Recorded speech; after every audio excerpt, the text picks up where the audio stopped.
Okay, so welcome everyone to our ITC Cyberops instructor training class. Thank you very much for being here. Apologize again for last week and for being out and about last week, not able to make it to class. I do apologize. We're going to, a couple things I want to talk about. I want to talk about, first off, I get a lot of questions about what do you have to do to pass this class, and I keep it pretty simple. I want you to do 70–80% of the labs. I want you to do all the chapter exams, the final written exam, and then skills-based assessment. I've mentioned this multiple times, but I want to make sure you realize, again, you want to make a 75 or higher so that you will get those vouchers for the 2 exams. One of your classmates actually sent a thing out saying they had passed both exams, and that's wonderful. That is really good to know and good to hear, because it is that's our purpose here. Now, be aware, one of the things that you do need to know is, I tell you another thing, golly, I cannot talk. I have another instructor who contacted me yesterday also to tell me they're starting to teach using Cyberops classes in the second part of the summer. And for you, when you finish this class and I accredit you, you can teach this class. If you are an instructor trainer, which most of you are, but if you're an instructor trainer, or if you are going to be an instructor trainer, you do have to pass the CCNA Cyberops exam within 1 year, I believe it is, or is it 9 months? But I believe it's 1 year of the time that you finish the class and are accredited. So it's just like for us as ITQ, as instructor trainers, we have to maintain our certifications in order to maintain our ITQ. If you are teaching to students only and you're not an instructor trainer, then you do not have to have the certification, but always practice what I preach and tell people to pass those certifications. So you will have vouchers if you so choose to use those. You'll notice here the last thing on this is the skills-based assessment, or if you look under the modules, you will see it listed as down at the very bottom down here. Now, let me bring this up. Down at the very bottom, you will see the, hold on, I got away from me. Skills exam, final skills exam, okay? Now, you are going to need to complete the final skills exam, and I believe I did an upload for it, but for some reason it did not go in here. But you're going to complete the final skills exam, which is the skills-based assessment. Now, I will have an upload area for you in here, so when you go to do the final skills assessment, you will actually be able to upload it. It's actually here. I made it and didn't add it in, so let me go find the assignments. Skills-based assessment upload. So I actually have made it for you so that you can upload it under here. So this is just like any other assignment. When you complete it, you'll upload your Word document. Now, what is the skills-based assessment? And ask an excellent question. Here's what we've got. There are 2 ways for you to complete the skills-based assessment. Locally in VirtualBox, okay? And I just emailed out a few minutes ago. I sent an email out to the class that has a link to the, let me go find that one. Actually, I always blind copy you, so I end up having to go look for it myself because I delete it from my own items here. So here's the email I just sent out to everyone, and I sent you a link to the Dropbox, which holds the SBA.OVA. So it's another OVA just like the one that you've downloaded before. So when you click here, it'll just go in and you will download this OVA, okay? And you'll download it. It's a Security Onion SBA, so skills-based assessment, all right? So that particular link that I just sent you is for that skills-based assessment. And I also sent you right here the skills instructor track skills exam. This password is very important, all right? So keep that so when you do part 5, I will warn you also, I've had some issues with part 5 in previous classes. If for some reason your machine will not open that, we'll discuss it, and you may move into our NetLabs section and see if we can't figure out what's going on. We don't have an excellent fix for that right now. There's a couple. There's ways to pull it out, but just be aware if you have issues with that, don't beat your head across it if it crashes when you're trying to open using this password. If it does, we'll make a change here. But this just went out for you. So if you're going to do the assessment locally, in other words, in your virtual box, you need to download using that link I sent and open up that file I sent you and complete it locally. The other way you can do it is you can use our NetLab system, and you can simply schedule the skills-based assessment lab. So when you go in here, you go to schedule lab for myself, Cyberops, you'll see skills-based assessment V1. Click there, click the SBA, and then you can pick any of the 15 different pods that are here. Now, let me show you one thing that's confusing, folks, is when they go to do a reservation, they're going in here and they're looking and they see Cyberops, they go here, and they see a time limit of 1 hour. That is a bug. You've got up to 4 hours, so be aware of that. I would actually suggest when you schedule your skills-based assessment, I would make it a 4-hour reservation. So click at the line and then go out and pick time and you can submit. That will then give you the skills-based assessment. Here in a second, I'll go in and I will show you the actual document for the skills-based assessment here, okay? You'll notice I downloaded it fairly quickly, so it's not a huge, that SBA is not huge. For the skills-based assessment, you only need this one machine running, so this one SBA. So if you do it locally, you don't have to have everything running, just have this one security onion running only, and that will save resources on your system. Another thing I'll warn you about, if you say work on the skills-based assessment and then stop and go to dinner, okay, and then come back, there's a good chance the SQL console will actually clear itself. If that happens, the only choice that I've found is to actually delete the SBA, the OVA, delete out that machine and reinstall it, and it will work fine. Just remember to make sure that you do check reinitialize the MAC address. All right. All righty. So again, there's our two options. Now, which one should you use? The one that you're going to teach. So in other words, if you have NetLabs, use my NetLabs.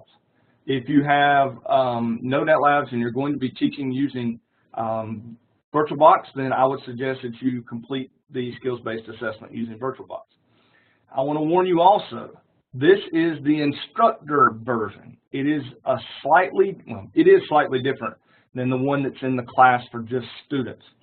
The process is the same, but the exam is slightly different. So you may want to make sure that you go in and check that one before you give your students that. This skills-based assessment is unlike other skills-based assessments also, in that it takes a little bit longer to actually do than some. There's more, when I did it, and I did one for the skills-based, but when I did it, one of the things that was a big issue for me is I went overboard because I figured I was just going to give all the information I could possibly give. So it took me a while to get through this. I'll be quite honest with you. For me, it took several sessions of 3 or 4 hours. But I was also doing everything beyond probably what I needed to do. I will be also completely honest in telling you that when I did this, I was in a time crunch and I had not completed some of the labs at the end of the class. I strongly recommend you've done all the labs in 11, 12, 13 so that you're familiar with SQL and familiar with Elson Bro and you're familiar with Wireshark already, so that you're able to kind of move through this a little quicker. So it took me a little longer than probably what it should have. But be aware, this is probably going to be, you can get through up to part 5, and then you may have to come back to that using a little bit later. Okay. So, are there any questions about this particular method of using the skills-based assessment? What we're going to do. This is Ann again. Hey. When is this due? Okay, it is technically, I believe I have it due the week of the 14th. However, as I've told the class before, the official end date for this class is August 14th. You will notice that all of the exams are open to at least August 31st. Okay. So my due date for this is August 31st. If you need to have it in by August 31st. Okay, thank you. If anybody wants to get done early, and for instance, I know there are some people in this class that may want to actually teach Cyberops in the fall. If you do and you finish early, I will graduate. I've already actually graduated somebody from the class. I've already accredited somebody for the class.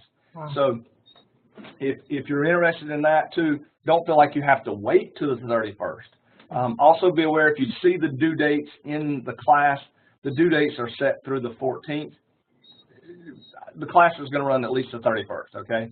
The 14th is our date to end officially for Moodle and all those things, but we have room to give you some wiggle room because my other classes don't start till late September. All right, so let me get it clear. You're saying if we choose to, we can start SBA now? Is that what you're saying? Who was that again? I could not hear you. I'm sorry. This is Terrence. Hey, Terrence. Yeah, I'm saying, because I joined late, are you saying that if we choose to, we can start the SBA now and then submit it? Oh, yes, yes, yes. Okay. Yes, if you want to do it right now and submit it, if you feel like you can do it, then by all means, yes, go right ahead. One thing I will tell you, if you do submit it, just send me a quick email and say, hey, I've uploaded it, just so I'll go in and check it because, again, I get so much stuff going on, I get busy and forget to go check things. Sure, not a problem. John asked another great question. He said, can we use our own NetLabs for the SBA or do we need to use Stanley's? John, I'm fine with you using your own NetLab system because it will let you test it. Just take some screenshots for me so I can kind of, the screenshot that shows where you actually did the lab with the time when you do the report. If you can send me that when you, just throw that into your Word document when you upload it.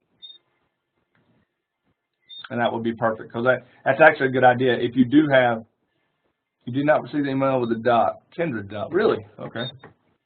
Give me just a second, Kendra, and I'll forward it to you. All right, I'm not going to do it in the NetLab because we don't have access to a NetLab. We're going to use either VirtualBox or VMware. Correct. Yep. Okay. Yeah. If you don't have access to a NetLabs box, then I would strongly suggest that you do it locally, just like you're going to be teaching it. Okay.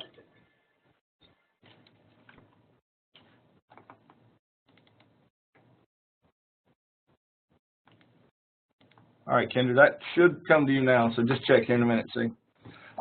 Lynette, good question. Is it pass-fail? Albrines didn't get either, okay. Yeah, let me. It is pass-fail. We're trying to do about, well, not trying, we're trying to do an 80%. So as you go through and look at the percentage points, we look for an 80% to pass. A-L. Okay, Kendra got it that time. A-L-B-R-E-N-E-S. Okay. Hopefully you'll get it now. Check. All right, any other questions? I'm going to jump back over just real quickly. As we go into the Cyberops here, you can see here's the content for it. So it's sitting right here, and it has been updated. So if you do it on NetLabs, do not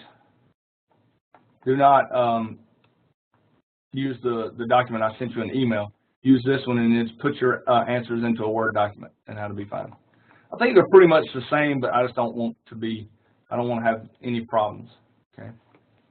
Lynette, one attempt on written exam only? No, definitely not one attempt only. Just remember your first attempt is what will be used to determine whether or not you get the voucher. So it's a 75 or higher on the first attempt. I will enable multiple attempts.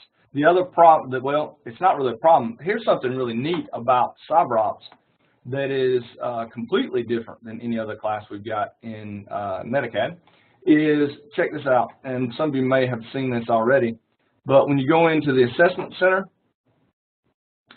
and you go in to turn on the final exam, you'll notice it's got a slightly different name. It's called the end of course assessment.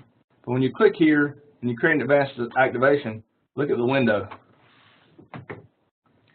So you actually have much longer window than you even have on chapter exams. So the chapter exams, the cool thing is I've actually turned the end of course assessment on for you until August 31st, and I gave you like I think 4 hours for it. I did say I must approve additional attempts, so if you take one attempt and you want another attempt, just email me and I will give you that. Okay. One other thing I want to tell you is when you do get certified, yeah, I agree with you on that, John. Unfortunately, John's probably right. That will probably be changed to only 7 days, which I think I wish they would make it 7 days for normal Cisco Academy classes and leave us the flexibility in instructor training classes to make it longer. Because for instructor trainers, it's so hard. You know, I'd like to be able to turn on for the last 30 days of a class so the instructors can take it whenever instead of having to do it every 7 days for instructors. But for students, I understand completely. I don't want it on for 30 or 40 days. I want that 1 or 2 days when they take it in the class. But once you are certified, and well, not certified, but accredited to teach the class, where you will find the skills-based assessment will be underneath the files section, skills assessment files, and you actually find them there. That's where they will be. Okay. Another thing I want to tell you is I just sent this to one of my students today, Buzzy. He was wondering about how he could get all these uploads, just like I've given you. So you go to every chapter and you've got your uploads. Well, each one of these little uploads are part of a shell that I have created. And so it's in my Dropbox. And one of the things I will do for you is I will actually give you access to that shell and instructions on how to use them. In fact, I also have shells for all the courses from version 6, so IT Essentials, Intro, Cyberops, all of them. I've even got, I can make a CCNA security one if you need a shell, but I will give you access to those, and then I will also give you, if you look at my YouTube channel, I think most of you probably already have seen this. I've probably shown you this already. I've been hit by a truck, so I'll tell you the same thing 20 times, but sometimes I think that's good for both of us. But under ASC ITC tutorials, I have an entire tutorial on how to import the shell in and how to make it work. So if you're interested in using those or if you want access to them, I'll give it to you, and that way you can use it. And you won't have to recreate the wheel, so to speak. It'll be an added bonus for taking this course. Any other questions on the skills-based assessment, on what we need to do here? Man, 23, that's awesome. That's a lot of people in class. Okay. Well, I'm pretty comfortable with this. I'm going to move this over. Hopefully you are. If you do have questions, you know where to email me, and we will try our best to answer them. Now, I want to do a couple other things tonight. I'm not going to do a lot with actual lecture, but I do want to talk about some issues that some of you are having. Sorry, Kelly. Go ahead, Terrence. That written exam that you're referring to is the final exam and all the chapters, right? Correct. That is correct. And that is online, right? Correct. That is in netacad.com. Okay. Okay. Yep. Right. Sure enough. Just like the other final exams in all of our courses. Okay. Okay. Great. No problem. So some of you who have, and maybe is anybody on here? Yeah, Greg is here. Greg, I think you're one of the ones you sent me. Greg, can I share your email showing your stats and stuff about what was going on with the mini-net?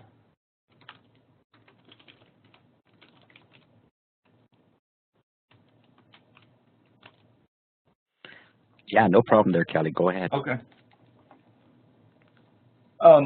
One of the things that has been going on is with the mini-net topology in lab 41210 and in several of them, And what it is as you start to load the Wireshark, which should be actually running and actually popping itself open in another window, it does not open it up. It actually locks up the machine. And I believe there are 2 of you who've had this problem. I know Greg was one, and I can't remember who else had the issue. I had that problem, but okay. I found a way around it, actually. You did what? I had that problem when I was doing that lab, but I found a way around it. How did you fix it, Terrence? Well, I'm not sure if it's actually a fix, but what I did was actually I moved from out of VirtualBox and used VMware. And I realized it seemed like there was some memory buffering problem. So when I move it in there, it works perfectly.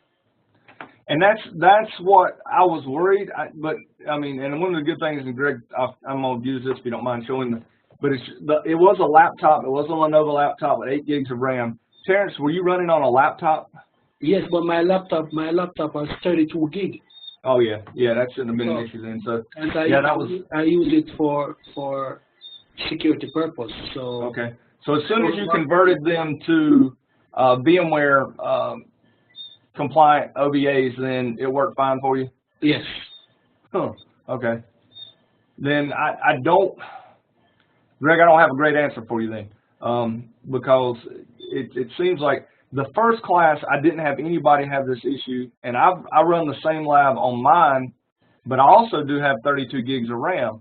But if it happened on Terrence's with 32 gigs of RAM, and I've got the same version of VirtualBox and everything there. Anyone else on the meeting tonight had a problem with this lab, with the 4.1.2.10? It was the first Wireshark lab.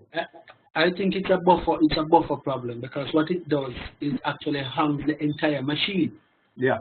And it couldn't be a memory problem in terms of, because the VirtualBox will not use our 32 gig. Definitely not. No. So yeah, well, that's a good point. Very good point, because what's happening then, it's actually taking, it's that one box that's being, yeah, I got you. Right. Yeah. But I will say this, one of the, I think Greg had to move over and do it in the lab, or in the net labs, and they are there. The scripts are there, and the Cyberops. Topo py. It does work inside of here too, so you can do this and pop them up, and everything works. So it's, I don't know why you were having problems, Greg. Hopefully, I'm going to submit your information as a help ticket into, and that was what Suhoon, who's over the CCNA Cyberops rollout, asked me to do. I will do that tomorrow. I'm going to submit all your information to the help desk, and then hopefully they will be able to find some commonality if they continue to get problems. But if anybody else has not done this lab 41210 and you do it locally, just let me know, and let me know if you have any problems. So, let's see, somebody else have. Okay, so let's see. Oh, hold on a minute. Sorry, I'm doing some reading here. Sorry, Rob, I was not paying attention. Okay, so it said Rick had this issue. Yep. All right, so VirtualBox handles memory differently than VMware. Yeah, okay. It might be that version. Yeah, maybe the version of VirtualBox. And there was a new version just come out, I think. So we may just want to try to go to the newest version and see if there's a new one. But I don't. Let's see. 5.2.16 is actually out. That's what it's saying. So 5.2.16 is out. And you were running, sorry,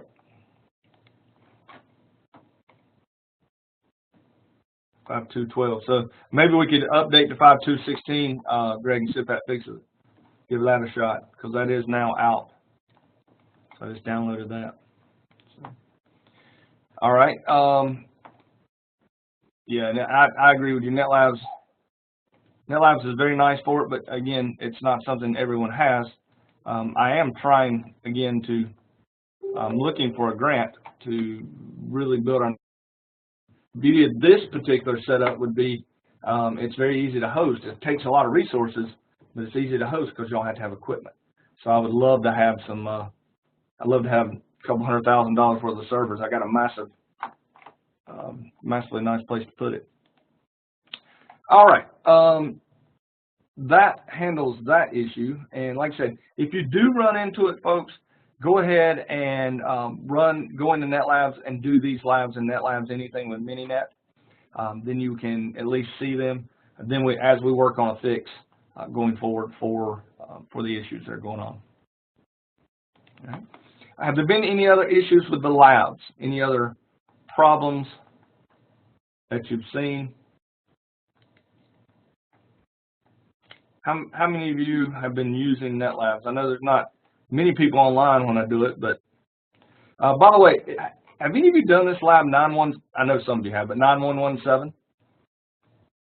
If you have, raised your hand.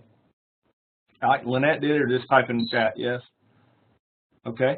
One of the things that's neat, how many of you actually got it? I used down at the bottom when we had to do a 5-character password. I actually made a 6-character password trying to do the zip down here when it make it bigger. And I think I let it run for 3 or 4 hours, and it still had not broken the 6-character password. And you know, going from a 4 to a 6 was just phenomenally different. And I think this is an awesome lab to show your students how easy it is if they use common passwords to crack those passwords, and if they use short passwords. So yeah, this is a really good one that, honestly, I'd love to see this lab in every security class that I teach, so that they can see, because we always stress, by the way, passwords are useless now. They have been for some time, but it's still neat to see how easy it is to break a 2-character password versus a 6-character password, and not even using anything all that complex. But that's neat. So, really good lab. Yep, that's right, John. That was what I found. It ran for hours and never solved a simple 6-character password. The username password of the OBA I sent out after install. Oh, it should be the same thing. Should be analyst and Cyberops. Should be.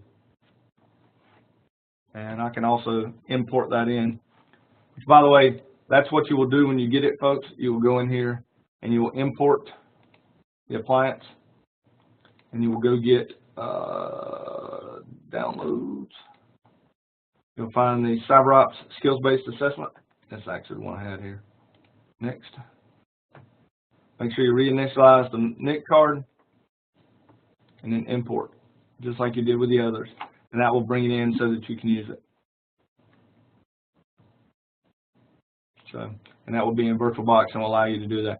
I've got 2, and this is a skills assessment that was actually the one that's just for student classes. So it's just slightly different than the one that's for instructor classes. I need to save this. All right, so any other questions?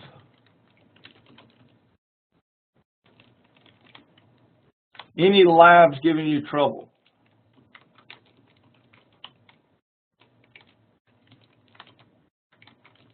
Okay, I'm going to pop this over here.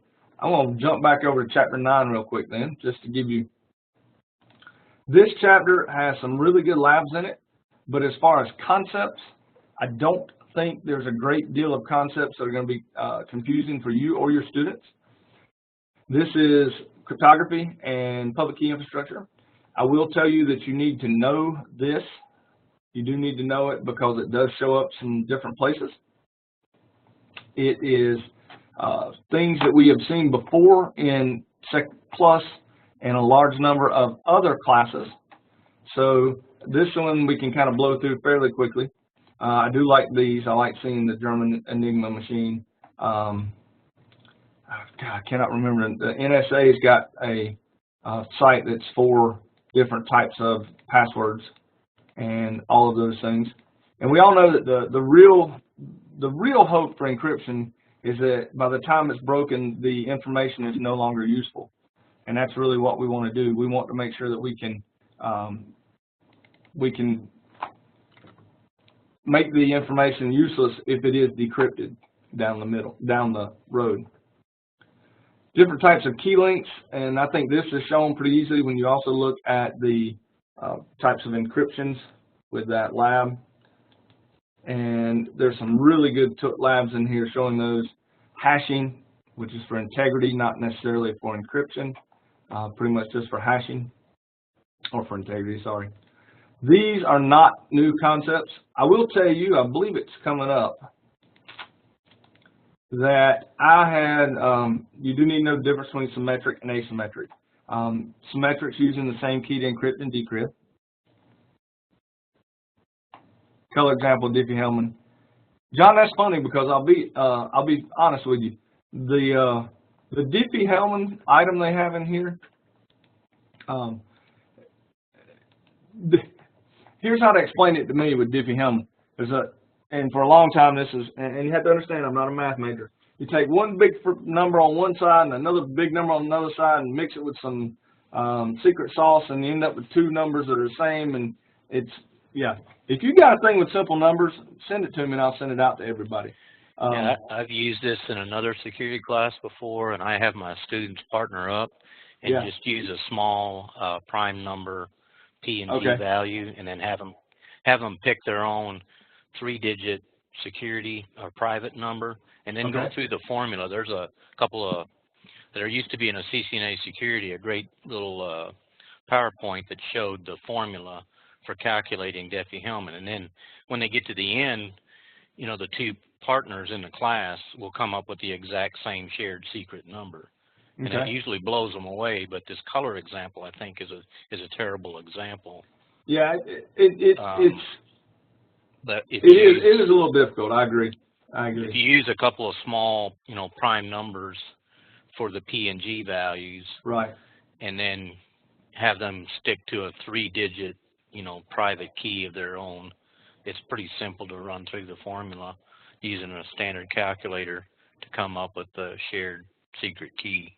I like your idea of having two groups that don't talk to each other do it, using, you know, the same agreed on color, basically, or agreed upon, you know, small number.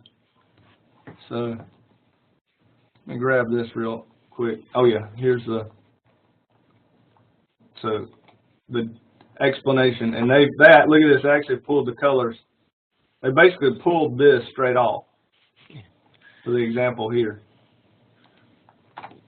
So I wish they would have done both, actually, so that you could see the math and that.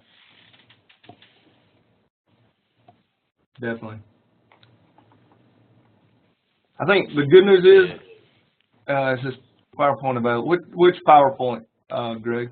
I can find it and send it to you. Oh yeah. Oh, Greg, I got what you're saying. Yes, it is. If you find it and send it to me, I'll send it out, Rob. But it's in the CCNA security, so it should be open. It should be actually under the CCNA security information. So, Diffie-Hellman's one of those things that's always kind of been a little weird, but mathematically it works. You know, it allows you to come up with a shared secret without actually sharing a shared secret. So a similar or the same password without sharing the password across and having to actually create the password across.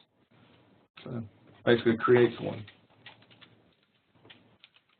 So used with a large amount of things.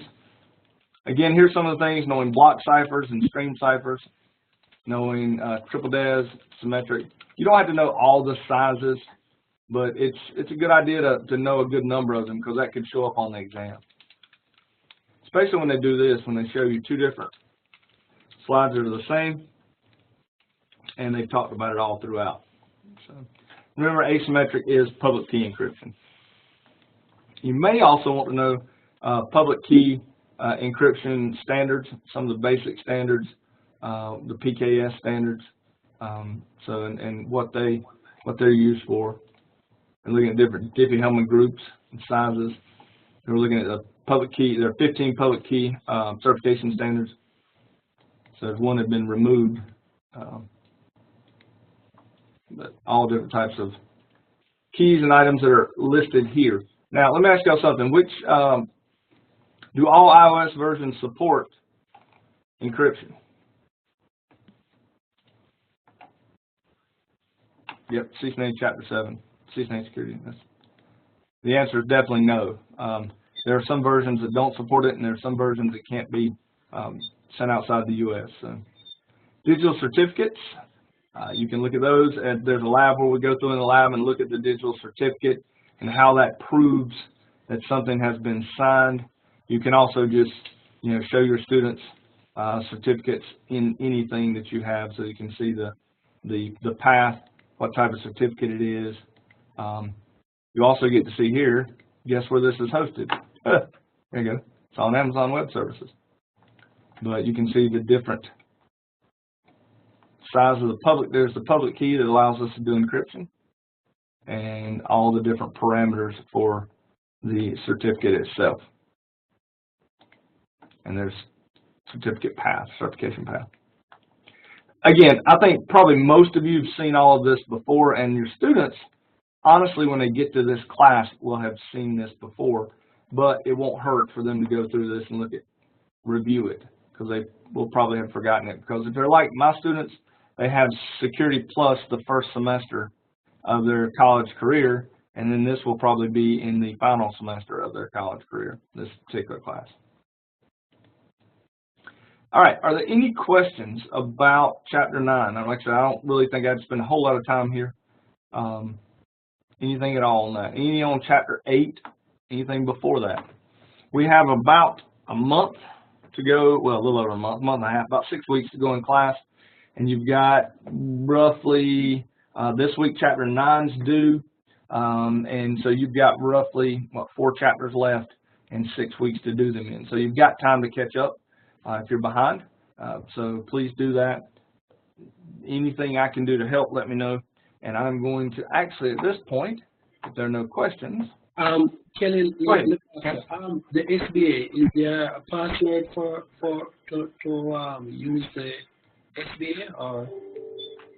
It's Analyst and Cyberops. Oh, that's the password for the SBA? Yep, it's the same exact as the other security name. So. Okay. Let me make sure, because I just deployed it. Yep, it's Analyst for the username and Cyberops. Okay, cool. Thank you very much. I'll send that out, John. John just sent me a slide.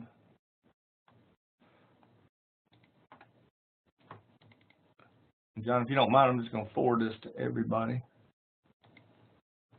And I'll take your information off so you won't get